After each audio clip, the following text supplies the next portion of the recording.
On the show this week, the most popular segment in the Indian automotive industries, SUVs get to strut their stuff. It's a 4x4 special.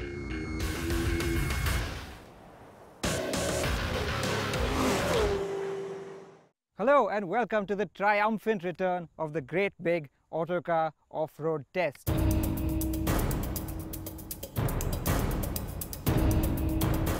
Now I know we haven't done one of these in a long time, but well, in recent times there have been the launches of some very capable off-roaders. And we thought, what better excuse to bring them all together in the same place. Well, we're here at our favorite muddy playground, 19 degrees north, and the weather seems to be getting a bit worse. So without any further ado, let's go get mucked up.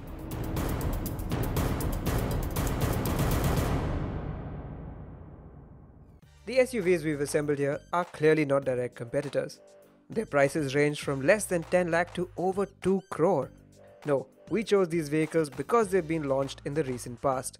They all have some form of four-wheel drive, and because they all claim to have at least some off-roading abilities. And yes, we've chosen only one from each manufacturer.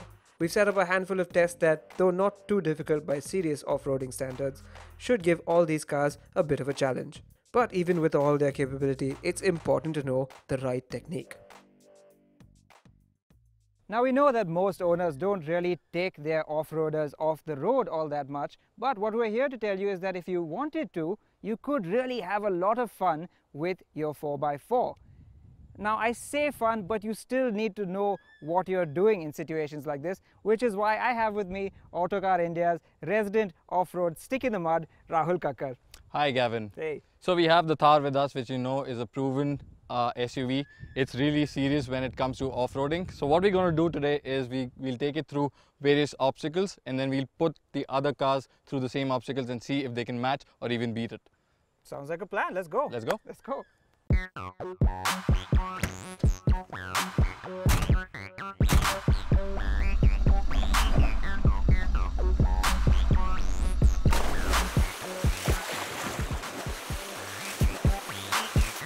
The first stage looks simple enough. We just have to drive up this small hill.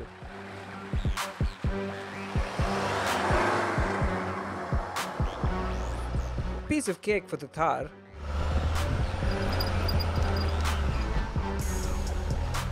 But it's actually a lot steeper and slipperier than it looks. Let's see how the other cars fare. So I'm now going to attempt the hill climb in the Land Rover Discovery Sport. Now, though it has a lot of technology behind it, it is still a soft roader at heart, but a Land Rover soft roader, so I am confident. Just gotta line it up real good.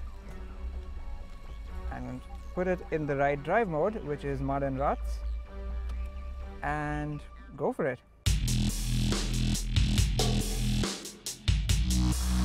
The Land Rover actually handled it rather well. Perhaps it was let down maybe just a little bit by the tires at first, but then the electronics came in and saved the day.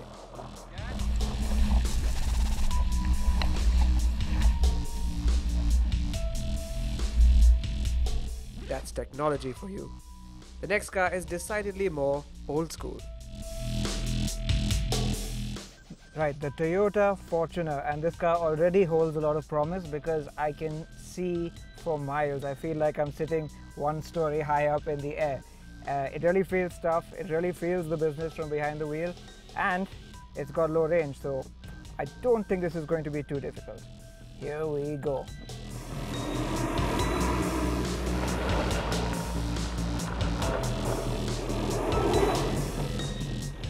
There you go. Piece of cake in the Toyota Fortuner. The Fortuner absolutely sailed through that with no effort whatsoever. Now though, it's the turn of the baby Jeep, the Compass. Now this car has a lot riding on it because its first name is Jeep, and that has a lot of off-roading history behind it.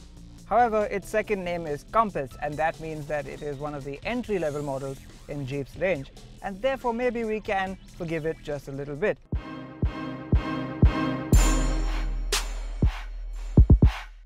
Alright, give it a shot, build up the revs. This is a manual gearbox, obviously.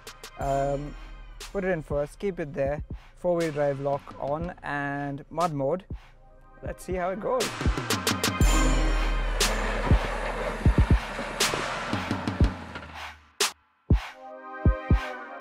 It took a little effort thanks to the engine that needed lots of revs, but it made it.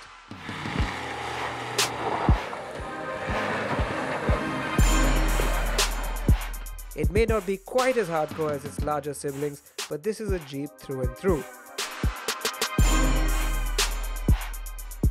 Up next, the Isuzu D-Max V-Cross. The Isuzu D-Max V-Cross, now one of the more affordable cars here and also one of the most lifestyle oriented, so there is a chance you might take it out just to have a bit of fun. But it still comes with 4-wheel drive and low range, so let's see how good it does.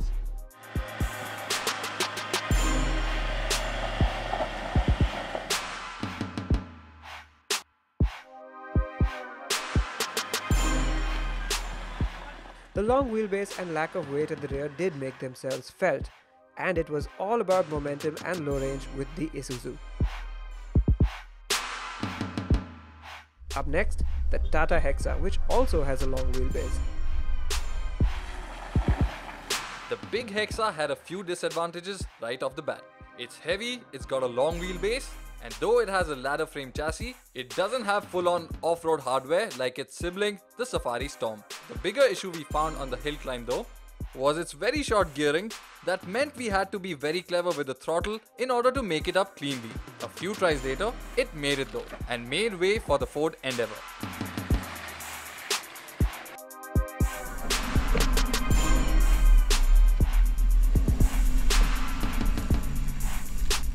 After the Fortuner just demolished the hill climb, we expected more of the same from the Endeavour.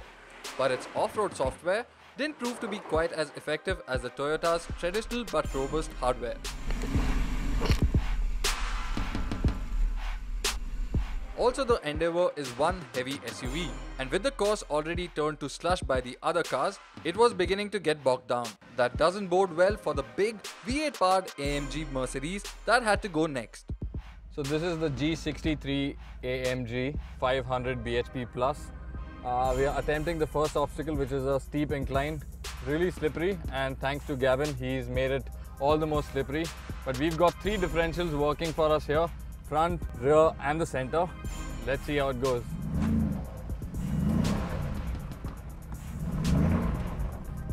Piece of cake. Amazing. It's so simple. It's really surprising the way it just climbed the slope, because it's running road tires which are not off-road tires, but the power is just insane. The way it pulls, it's unbelievable.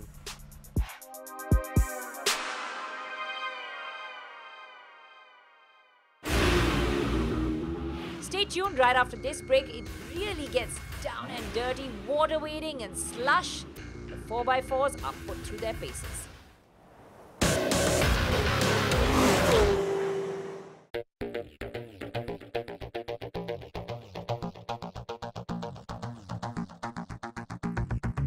Next up is a slush trap that's meant to test traction and stability in slippery conditions.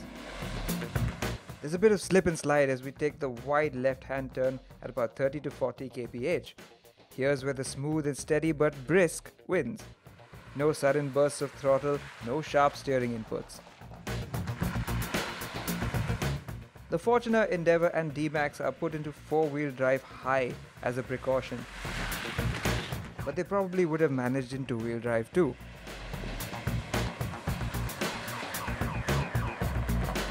With only the Isuzu's light, unladen rear end exhibiting a bit of a wiggle.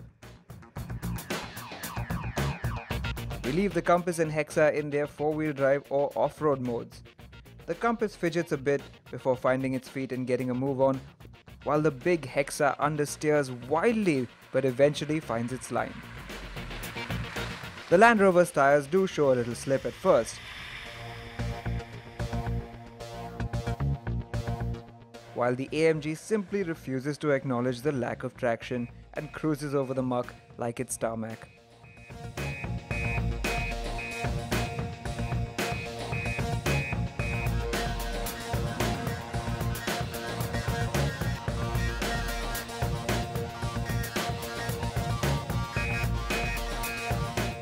pond we chose to wade through isn't all too deep or very wide, but it does require just the right speed. Too fast and the bonnet will be submerged under a massive splash wave and you could stall.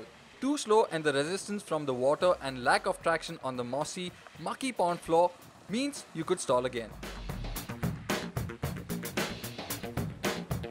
Also, as we found out, it's very easy to be relieved of your front number plate if you splash down too hard.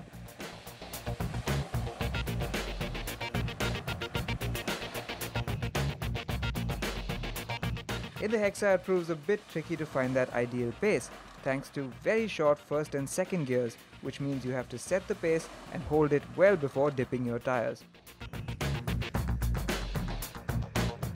It's a similar story in the Compass, which also has a manual, except here you have to rev it out into the mid-range to access the meat of the power band from the 2-litre multijet engine.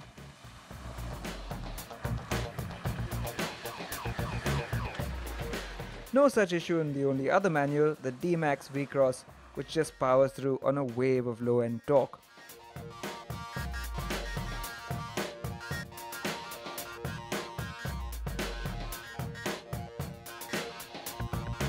The automatic cars are much easier to drive smoothly through the water, especially the Fortuner and Endeavour, whose immense ride height keeps the bonnets largely out of the water. The Discovery Sport does scrabble for grip momentarily, but the electronics quickly kick in and haul it out.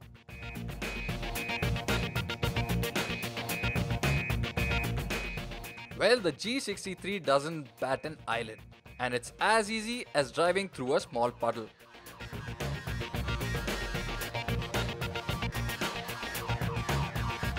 Though it challenged some cars, the water trap was also quite a lot of fun. But the next test, not so much.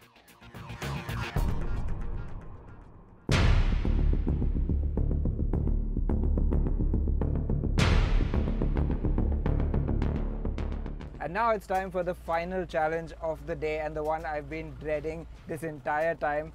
It is the downhill rock crawl challenge, and well, we're already on our way in the Thar and it's proving to be quite a challenge.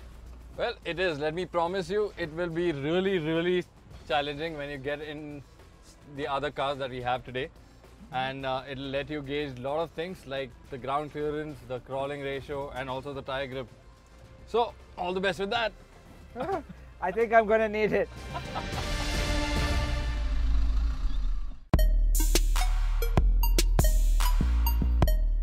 Our brains are rattled half out of our skulls going down in the Thar, and for once we're looking forward to the most civilized SUVs. Starting with the Compass, whose compact tracks and wheelbase, good clearance and relatively firm suspension mean it's not likely to bottom out. The somewhat slim tires, however, mean the spotter has to work doubly hard so that we don't lose our footing, and throttle modulation is a little tricky on this motor. Sure, the three ladder frame tough guys, Endeavour, Fortuner and the V-Cross do give a commanding pilot's view, but they all tend to bounce around on their mushy suspension. All three do have low range though, so controlling the descent is a lot easier.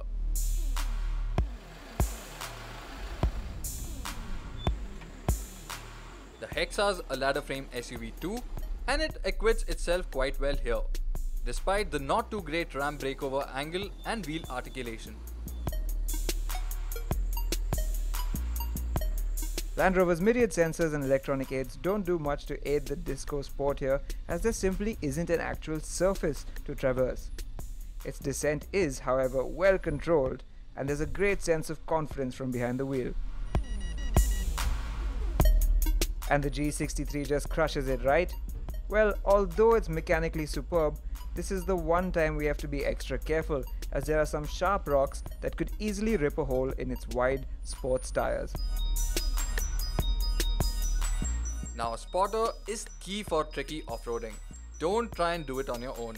There can often be hazards that are out of your line of sight that can seriously damage your SUV if you don't traverse them properly. And with that tricky final obstacle in the bag, it was time to call it a day. Well, we said at the start that this was all about having fun with your SUV, and I have to say, we had a great time today, didn't we, Rahul? Absolutely, but it was not only about having fun, but there were some serious challenges to deal with as well. Well, the cars here are so diverse, all bringing something very different to the table, and yet they all pulled through in the end and managed it with some degree of off-road capability. We can tell you a little bit about all of them, and why don't we start with the Thar? Well, absolutely. The Mahindra Thar, as we know, it's a serious off-roader. It was built to do only off-road mostly. It does good on road as well, but this is where it really shines, and that's what it did today. Well, another brand that's most famous for going off-road is Jeep, but the car we have here today, the Compass, is the baby of the range. It's the crossover, it's the family car, and perhaps not quite as capable off-road as its bigger siblings, or so you would think, because here it is and it's completed just about everything we threw at it. It doesn't have a low range like some of the other cars here, but yet it pulled through with four-wheel drive and a nice stocky diesel engine. Similarly, no low range in the Hexa as well, but surprising that it is. Look at the long wheelbase that it has. The only shortcoming that it did have was a short power band, which needed a little bit of clutch slipping here and there, but it did the job. Now, I'm surprised to see that Tata has thrown in some technology at the Hexa. It's got drive modes and electronics that help you do a bit of off-roading. But one car that has none of these things is the Isuzu D-Max V-Cross. It is plain and simple, but so robust. It has low range, so it can do a lot more than you think. And because it's a pickup truck, it's got this extra sort of lifestyle proposition that you just can't deny has a lot of appeal. And it is appealing to a lot of buyers at a great price. Another fun to drive car is the Ford Endeavour. Well, frankly, the previous Ford Endeavour that we had here in India wasn't really exciting to drive, but this one really lives up to the badge.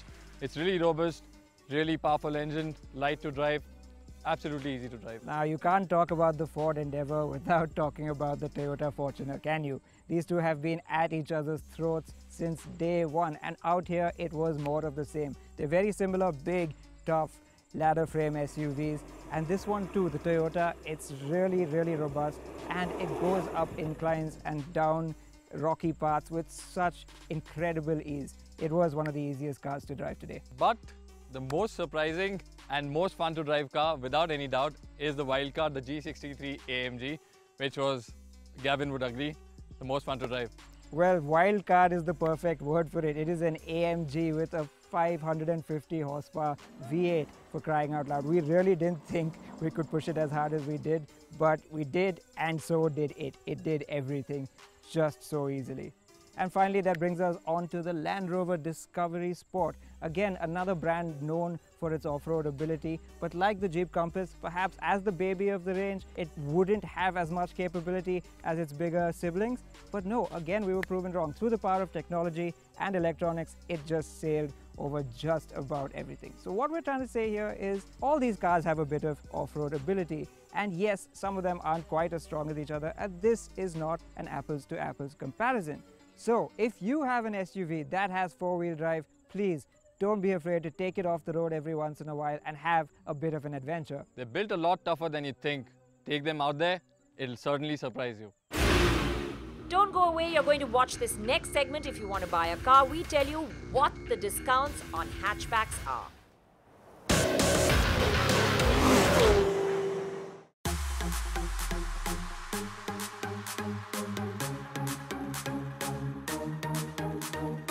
It's the end of the year and there's some great deals out there that you can't afford to miss. If you're on the lookout for a car, this is the best time to buy. We're going to bring you a series of year-end discounts available. We're going to start it off with the hatchbacks.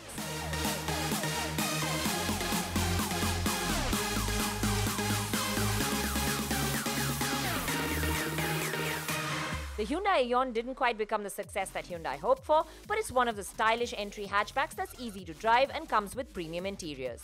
The newer rivals like the Renault Kwid and Maruti Alto K10 have dented the sales, causing Hyundai to offer generous discounts amounting to as much as $55,000. The current gen Maruti Wagon-R has been on sale in India for quite some time. Well known for its vast interior space, practicality and zippy nature, the tall boy hatchback gets the responsive 1-litre K-Series engine which makes city driving a breeze. Dealers are now offering discounts and benefits of around $65,000. Positioned as an upmarket urban hatchback, the Ignis is quite radical looking, which is a good and a bad thing. But it is one of the easiest cars to maneuver in the city with its niche styling, peppy engines and proven Maruti reliability and service. It is one of the cars you can't go wrong with. And now with savings amounting to Rs 80,000, it's icing on the cake. The Grand i10 is one of the very well packaged cars, loaded with equipment, fine interior quality, spacious cabin, and it reminds you that you've bought something which feels premium. In spite of receiving a facelift recently, the Grand i10 is available with inviting offers worth up to 70,000 rupees. The Ford Figo S lacks features like touchscreen infotainment and creature comforts like auto headlamps and rain-sensing wipers, but it does pack in a full safety kit including 6 airbags. It is now available with benefits of about 45,000 and makes good value if you're looking for a fast, fun-to-drive, fuel-efficient diesel hatch.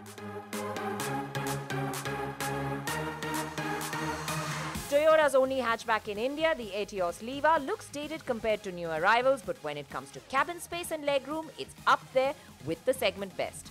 Available with the potent set of trustworthy petrol and diesel engines, Leva is one of the most practical buys. But neither of these come with an automatic transmission. Toyota's offering discounts of around 35,000 on stock.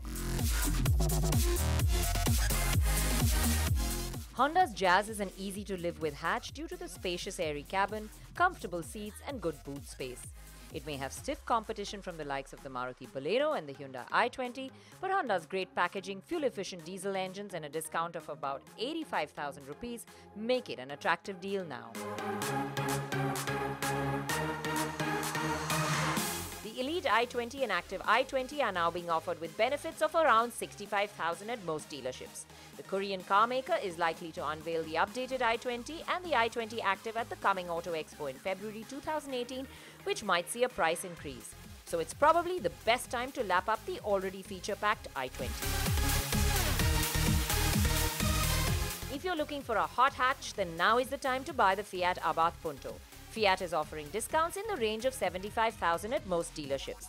The Abarth may be long in the tooth, but it still looks the part, and with a strong 145 HP turbo petrol and brilliant chassis balance, it's a fun-to-drive hot hatch which is full of feel.